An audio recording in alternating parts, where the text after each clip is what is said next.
Sur l'abcès, vous voyez qu'il y a de la chaleur. Vous l'avez constaté, non? Quand vous avez un abcès, c'est de l'inflammation, donc vous avez les 4 signes presque de l'inflammation. Ça brûle, ça chauffe, c'est ça qu'on appelle l'inflammation. Mais de façon plus simple pour tout le monde, c'est quand ça brûle, ça chauffe à l'intérieur du corps. Exactement. Et il y a plusieurs classes. Maintenant, malheureusement aujourd'hui, la majorité des gens sont dans une situation d'inflammation.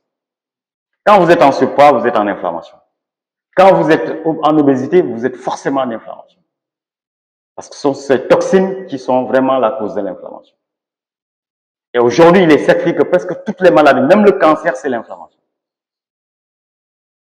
C'est cette inflammation qui va même induire une résistance à l'insuline. Et c'est cette résistance à l'insuline qui pourrait aussi conduire vers le diabète.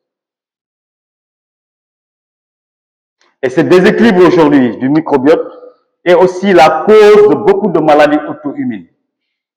Même l'autisme aujourd'hui, on est sûr que c'est lié à un déséquilibre du système immunitaire par un déséquilibre du microbiote. Parce qu'on a fait des études sur des communautés africaines, par exemple, qui ont migré vers le Canada et dans certains pays. On s'est rendu compte que après 3 générations, on constatait qu'il y avait beaucoup d'enfants autistes dans ces différentes communautés. Alors que quand on remonte vers l'arrière sur peut-être des parents, des arrière-parents, il n'y avait pas vraiment la présence d'autistes. Et quand on a analysé les microbiotes, on s'est rendu compte qu'il y avait un déséquilibre terrible.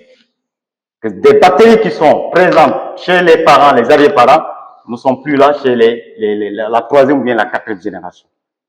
Qu'est-ce qui a expliqué tout ça? C'est le mode d'alimentation et l'environnement dans lequel les gens évoluent. Parce que vous savez tous, hein, en Europe, les gens sont dans une alimentation industrielle, hyper sucrée, pauvre en nutriments, et ça a déséquilibré jusqu'à ce que malheureusement, on se retrouve avec des flores qui ne sont pas bien constituées. Et dès que vous avez une bactérie même qui est absente au niveau de la flore, ça se traduit sur des perturbations au niveau cérébral.